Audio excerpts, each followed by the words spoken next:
Saudara-saudari terkasih dalam Kristus, hari ini Minggu 6 Februari 2022 adalah pekan biasa kelima tahun C. Bacaan dibawakan oleh Luisa Valencia dan Patrick Richard. Mazmur dilantunkan oleh Lydia Hanafi dan renungan ditulis oleh Nikolaus Cipto. Selamat menekuni Sabda Allah.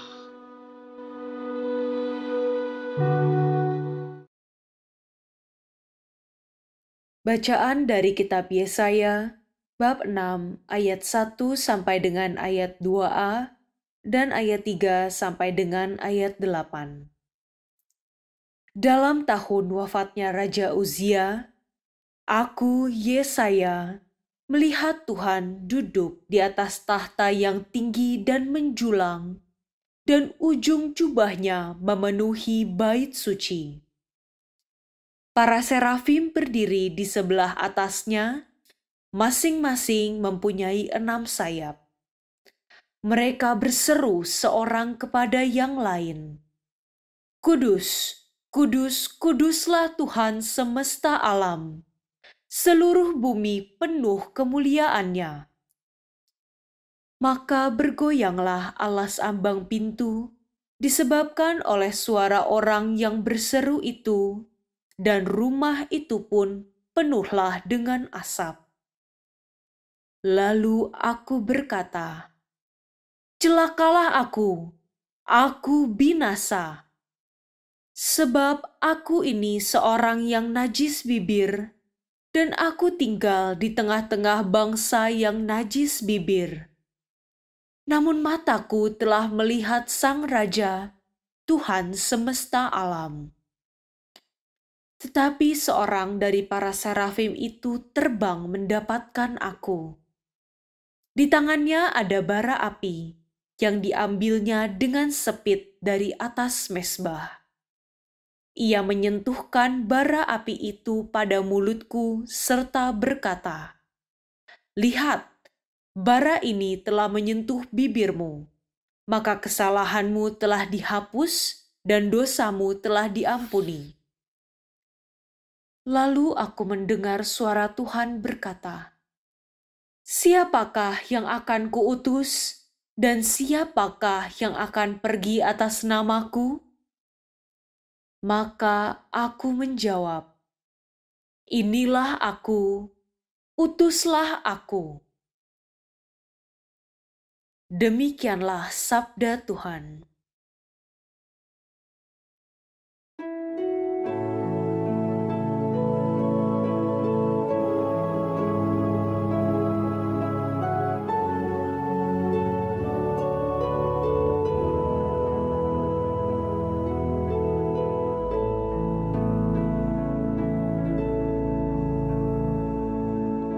Di hadapan para dewata, aku hendak bermazmur bagimu, ya Tuhan. Aku hendak bersyukur kepadamu dengan segenap hati, sebab Engkau mendengarkan kata-kata mulutku. Di hadapan para dewata, aku akan bermazmur bagimu. Aku hendak bersujud ke arah bait-Mu yang kudus. Di hadapan para dewata, aku hendak bermazmur bagimu, ya Tuhan.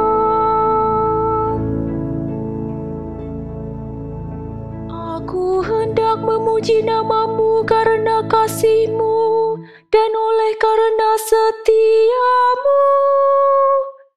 Sebab Kau buat nama dan janji-Mu melebihi segala sesuatu. Pada hari aku berseru, Engkau pun menjawab aku. Engkau menambahkan kekuatan dalam jiwaku. Di hadapan para dewata, aku hendak bermazmur bagimu, ya Tuhan.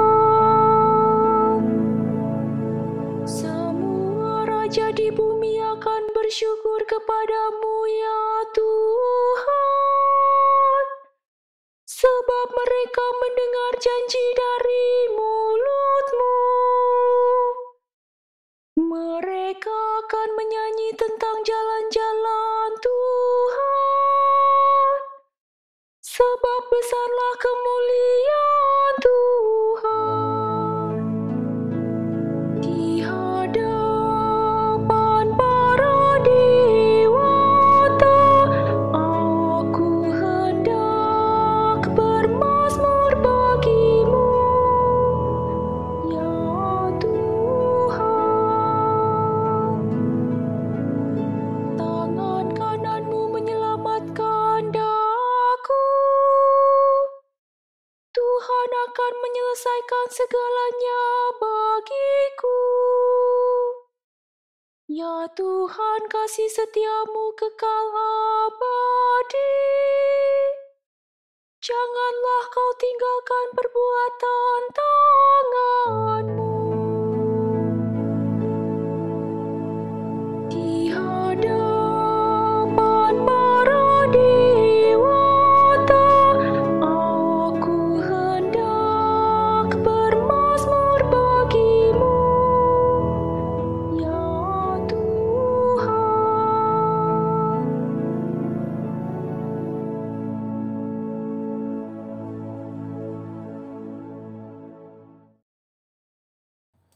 Bacaan dari surat pertama Rasul Paulus kepada jemaat di Korintus, bab 15 ayat 1 sampai 11. Saudara-saudara, aku mau mengingatkan kamu kepada Injil yang sudah kuwartakan kepadamu dan yang kamu terima, dan yang di dalamnya kamu teguh berdiri. Oleh Injil itu kamu diselamatkan, asal kamu berpegang teguh padanya, sebagaimana kuwartakan kepadamu. Kecuali kalau kamu sia-sia saja menjadi percaya. Sebab yang sangat penting telah kusampaikan kepadamu, yaitu apa yang telah kuterima sendiri, ialah bahwa Kristus telah wafat karena dosa kita, sesuai dengan kitab suci, bahwa Yesus telah dimakamkan, dan pada hari yang ketiga telah dibangkitkan, sesuai dengan kitab suci, bahwa Ia telah menampakkan diri kepada Kefas, dan kemudian kepada ke-12 muridnya. Sesudah itu, Ia menampakkan diri kepada lebih dari 500 saudara sekaligus. Kebanyakan dari mereka masih hidup sampai sekarang, tetapi beberapa di antaranya telah meninggal. Selanjutnya, Yesus menampakkan diri kepada Yakobus, kemudian kepada semua rasul, dan yang paling akhir, Ia menampakkan diri juga kepadaku, seperti kepada anak yang lahir sebelum waktunya. Karena aku adalah yang paling hina dari semua rasul, dan tak layak disebut rasul, sebab aku telah menganiaya jemaat Allah. Tetapi berkat kasih karunia Allah, aku menjadi sebagaimana aku sekarang, dan kasih karunia yang dianugerahkannya kepadaku tidak sia-sia. Sebaliknya, aku telah bekerja lebih keras daripada mereka semua, tetapi bukannya aku, melainkan kasih karunia Allah yang menyertai aku. Sebab itu, entah aku, entah mereka, begitulah kami mengajar, dan begitu pula lah kamu mengimani. Demikianlah sabda Tuhan.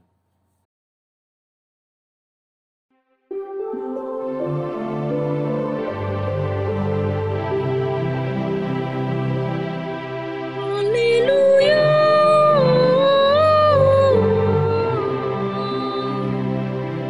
Mari ikut lagu sabda Tuhan, dan kamu akan kujadikan penjala manusia. Haleluya.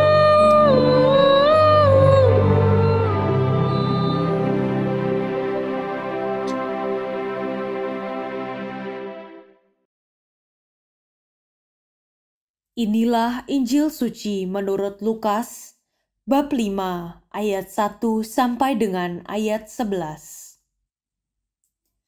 Sekali peristiwa, Yesus berdiri di pantai Danau Genesaret.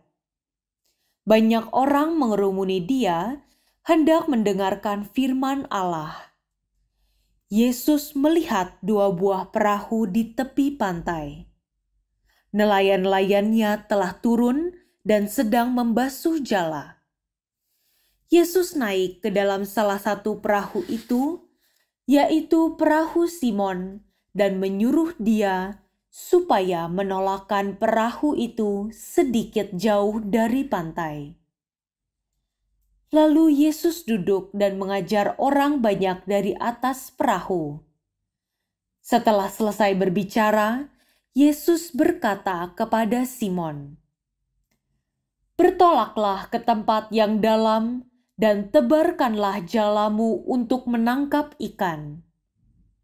Simon menjawab, "Guru, telah sepanjang malam kami bekerja keras dan kami tidak menangkap apa-apa. Tetapi karena perintahmu, aku akan mendebarkan jala juga." Dan setelah melakukannya, mereka menangkap ikan dalam jumlah besar, sehingga jala mereka mulai koyak. Lalu mereka memberi isyarat kepada teman-teman di perahu yang lain, supaya mereka datang membantu. Maka mereka itu datang, lalu mengisi kedua perahu itu dengan ikan hingga hampir tenggelam. Melihat hal itu, Simon Petrus tersungkur di depan Yesus dan berkata, "Tuhan, tinggalkanlah aku, karena aku ini orang berdosa." Sebab Simon dan teman-temannya takjub karena banyaknya ikan yang mereka tangkap.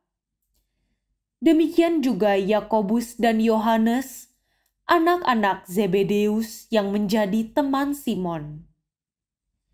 Yesus selalu berkata kepada Simon, "Jangan takut, mulai sekarang engkau akan menjala manusia."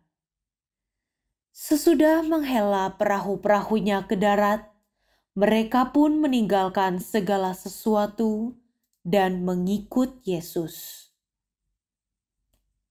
Demikianlah sabda Tuhan.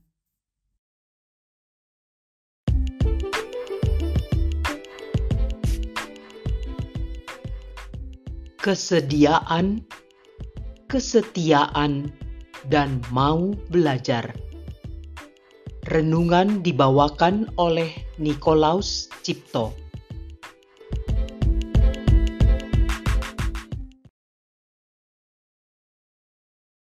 Bapak, Ibu, teman-teman, dan anak-anak yang terkasih dalam Kristus. Ketika Petrus dan teman-temannya sedang bekerja membereskan peralatannya, setelah semalaman bekerja tanpa hasil, datanglah seseorang yang saat itu sudah terkenal dan punya karisma kuat, yaitu Yesus Kristus. Begitu kuatnya pengaruh Yesus sampai ketika Yesus meminta perahu mereka untuk bergerak sedikit. Tanpa menolak dan banyak pertimbangan, mereka memenuhi permintaannya. Dan Yesus pun mengajar orang banyak dari atas perahu. Dan bahkan setelah selesai mengajar, ketika Yesus yang anak tukang kayu, bukan nelayan, meminta mereka menjala ikan di tempat yang lebih dalam, dengan patuh mereka pun mau melakukannya.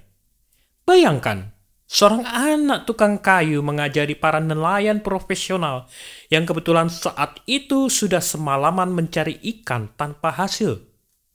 Mereka patuh. Dan yang lebih hebat lagi, atas perintah Yesus mereka bisa mendapatkan ikan dalam jumlah yang sangat banyak.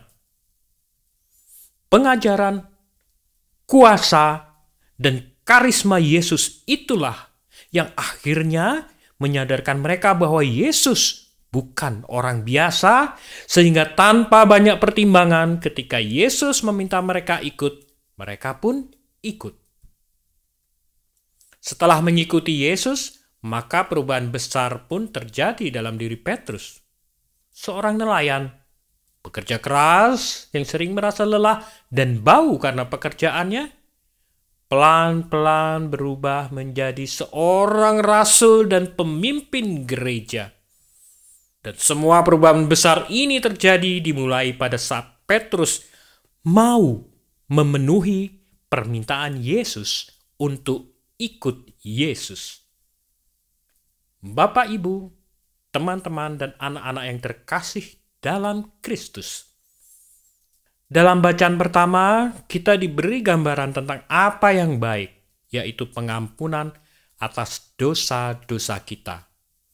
Dengan demikian, kita yang tidak layak di hadapan Allah telah diberi anugerah yang luar biasa, yaitu dosanya diampuni sehingga kita menjadi layak di hadapan Allah. Persoalannya adalah, sesudah dosa kita diampuni dan kita menjadi percaya, lalu apa selanjutnya? Rasul Paulus dalam bacaan kedua telah menjelaskan, asal kamu berpegang teguh padanya, kecuali kalau kamu sia-sia saja menjadi percaya. Artinya, keteguhan yang juga berarti kesetiaan untuk bertahan dalam kepercayaan yang telah bertumbuh di hati kita harus dijaga dengan sungguh-sungguh. Jika tidak, semuanya akan menjadi sia-sia. Di samping anugerah pengampunan dosa dan kepercayaan, umumnya Allah juga memberi anugerah lain yang memungkinkan kita untuk menjadi maju dan berkembang dalam kepercayaan kita. Lagi-lagi di sini pertanyaannya adalah, apakah kita menanggapi anugerah ini? Jika tidak, akan menjadi sia-sia.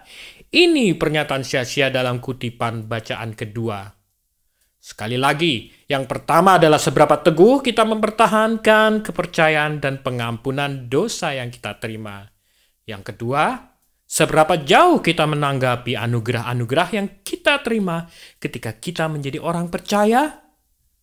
Kedua hal itulah sebenarnya inti dari bacaan kedua.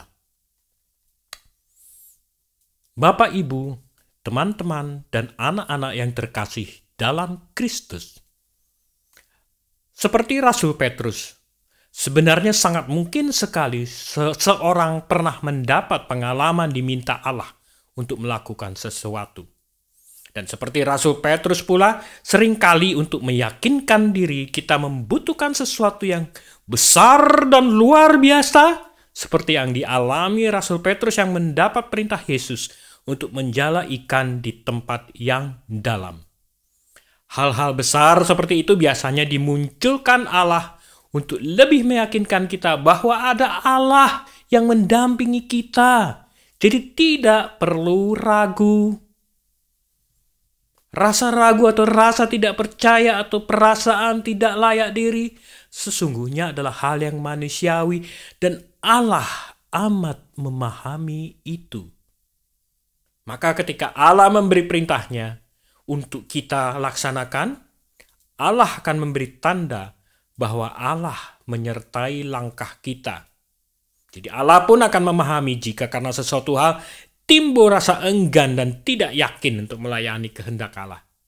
Masalahnya apakah kita cukup peka untuk mengerti atau melihat bahwa langkah-langkah kita didampingi Allah? Dan apakah kita mau dibentuk dan diberi petunjuk oleh Allah? Marilah berdoa. Ya Allah, menanggapi Allah adalah tidak mudah dan sangat membutuhkan kesediaan kami, dan juga amat membutuhkan konsistensi, keteguhan, dan kesetiaan kami. Selanjutnya, kami hanya perlu membiarkan diri dibentuk oleh Allah dan belajar dari Allah. Maka ya Allah, inilah kami, berilah kami tanda bahwa Engkau menyertai langkah-langkah kami, dan berilah kami hati yang berani, teguh, setia, maka kami akan membiarkan diri Engkau bentuk seturut kehendak-Mu. Amin.